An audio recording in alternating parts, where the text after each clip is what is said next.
Tudung wanita itu terlepas dan dia menjadi sangat marah. Saya melihat cahaya menyilaukan bermekaran di sekujur tubuhnya, dan tingkat kultivasinya juga meningkat. Setelah menembus 2 level berturut-turut, tingkat kultivasinya telah ditingkatkan dari Dewa Sejati kelas 1 menjadi Dewa Sejati kelas 3. Saat kultivasinya meningkat, wanita itu melancarkan serangannya lagi, dan pukulan ini langsung mengenai wajah Yuwen Yanri. Tetapi pada saat yang sama, budidaya Yuwen Yanri juga meningkat, dan dia juga mencapai tingkat Dewa Sejati kelas 3. Dia tidak hanya menghindari pukulan wanita itu, tapi dia juga berbalik dan mengayunkan kakinya ke arah leher wanita itu. Namun wanita itu jelas kesal dan tidak memilih untuk melanjutkan pertarungan jarak dekat. Sebaliknya, raungan datang dari tubuhnya, dan seekor binatang buas yang kuat dilepaskan dari tubuhnya, dan dia menggunakan seni bela diri. Tapi Yuwen Yanri sudah bersiap, dia mengubah gerakannya di udara, menarik kembali kaki cambuk yang telah dia keluarkan, dan berbalik dengan telapak tangan, menyebabkan binatang kuat itu terbang menjadi abu di depannya. Dia melihat gelombang panas memancar dari telapak tangannya, dan dia juga menggunakan seni bela diri. Namun seiring kekuatan yang mengamuk, seni bela diri wanita ditampilkan satu demi satu, namun tanpa kecuali, semuanya dengan mudah diselesaikan oleh Yuwen Yanri. Saudara Yuwen, kamu sangat kuat. Chu Feng sedikit menyipitkan matanya. Dia awalnya berencana untuk menghentikan pertarungan, tapi sekarang dia lebih tertarik pada pertempuran ini.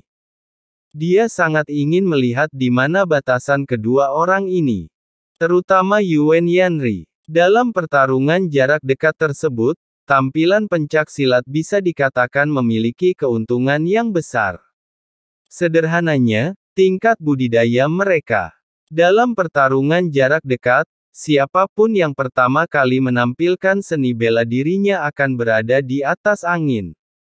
Tapi Yuwen Yanri mengambil semuanya, kelihatannya pasif, tapi nyatanya dia menanganinya dengan sangat mudah.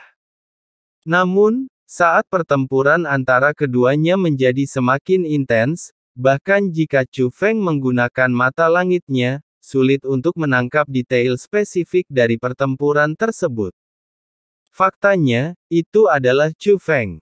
Mustahil bagi orang lain untuk melihat tingkat kegembiraan ini di ranah Chu Feng. Tapi sekarang, Chu Feng tampak sedikit berat. Dia tidak bisa begitu saja menggunakan keterampilan garis keturunan untuk secara paksa meningkatkan kultivasinya hanya untuk menonton kesenangannya, bukan? Singkatnya, dalam situasi ini, Chu Feng juga khawatir kedua orang itu akan saling menyakiti. Jadi dia tidak punya pilihan selain muncul dan berkata, "Kalian berdua, apa yang terjadi? Ada permusuhan yang begitu besar." Yuwen Yanri segera mundur dari lingkaran pertempuran dan datang ke sisi Chu Feng. Saudara Chu Feng, meskipun Yuwen Yanri masih mengenakan kerudung, Chu Feng dapat merasakannya. Adapun wanita itu, dia tidak lagi melancarkan serangan, tetapi menatap Chu Feng. Dari sorot matanya, Chu Feng tahu bahwa dia harus mengenali Chu Feng lebih dari ayahnya. Saudara Chu Feng, ini suatu kebetulan. Saya tidak menyangka akan bertemu dengan Anda di sini. Saya mendengar tentang leluhur Anda Wu Tianhe. Senang melihat Anda baik-baik saja. Ya, mungkin ini takdir.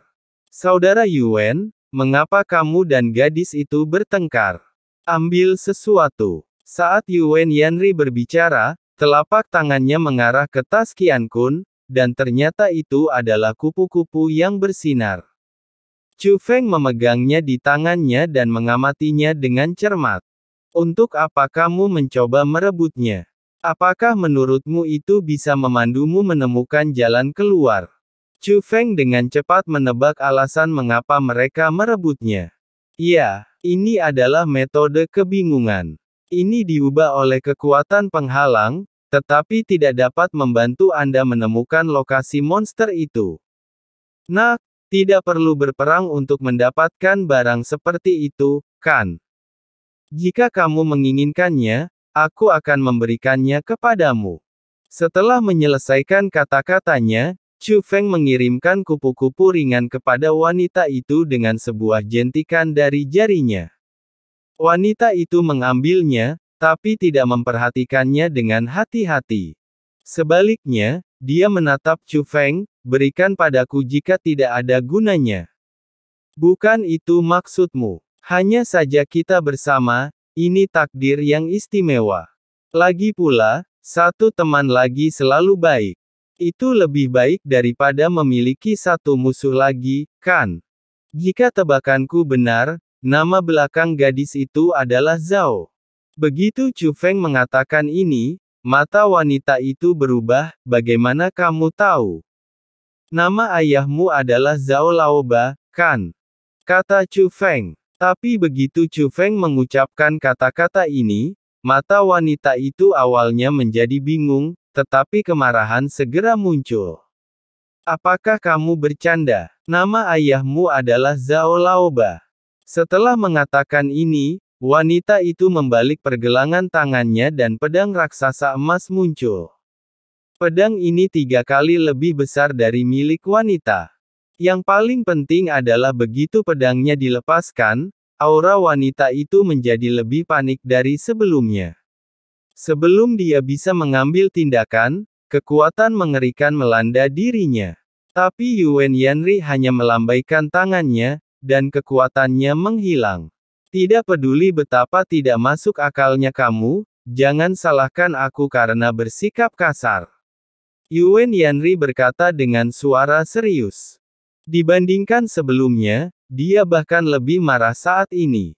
Dia tampaknya lebih peduli tentang wanita ini yang mengambil tindakan terhadap Chu Feng daripada mengambil tindakan terhadap dirinya sendiri. Dia menggodaku. Wanita itu masih penuh amarah dan menatap Chu Feng dengan tajam. Nak, apakah ada kesalahpahaman?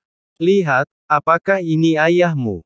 Chu Feng melambaikan lengan bajunya, dan kekuatan penghalang muncul, tetapi segera mereka berkumpul, dan sesosok muncul di depannya, seperti itulah rupa Zhao Laoba. Melihat Zhao Laoba, mata wanita itu jelas tidak terlalu marah, tetapi di saat yang sama dia lebih bingung. Apakah kamu sudah bertemu ayahku? Kali ini, pesan itu dikirimkan secara diam-diam, dan hanya Chu Feng yang bisa mendengarnya. Yah, aku baru saja bertemu denganmu. Ayahmu juga menunjukkan potretmu kepadaku, jadi aku tahu kamu adalah putrinya. Tapi, kenapa kamu begitu marah ketika aku menyebut nama ayahmu? Mungkinkah itu nama ini palsu? Tanya Chu Feng. Iya, wanita itu mengangguk, mungkin sedikit menyesal, jadi dia menyingkirkan pedang raksasa emas itu dan berbisik, aku minta maaf sekarang. Tidak apa-apa, tahukah kamu nama belakang gadis itu? Nama aslimu? Chu Feng tersenyum. Wanita itu berpikir sejenak dan kemudian berkata, Zhao Zuyin. Nona Zhao, nama saya. Sebelum Chu Feng selesai berbicara, Zhao Zuyin berkata, Chu Feng, saya telah mendengar tentang Anda. Diharapkan, Zhao Zuyin memang pernah mendengar tentang Anda. Saudara Yuan, apakah kamu keberatan bepergian dengan gadis ini? Chu Feng memandang Yuan Yanri.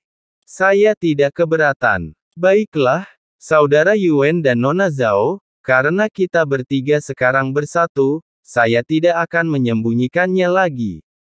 Saya tahu lokasi monster itu. Tetapi budidaya monster itu tidak lemah dewa sejati kelas 4, jadi aku ingin tahu apakah kalian berdua bisa menghadapi monster dewa sejati kelas 4 sekarang. Tanya Chu Feng. Oke, mereka berdua berkata bersamaan. Mendengar ini, Chu Feng tidak terkejut. Dia telah memperhatikan sebelumnya bahwa peningkatan ke tingkat ketiga dewa sejati bukanlah kartu truf mereka. Bagaimanapun, adalah normal bagi seorang jenius dengan kekuatan ini untuk dapat meningkatkan kultivasi tingkat ketiganya. Seperti yang diharapkan, Chu Feng menebaknya dengan benar. Segala hal terjadi untuk suatu alasan.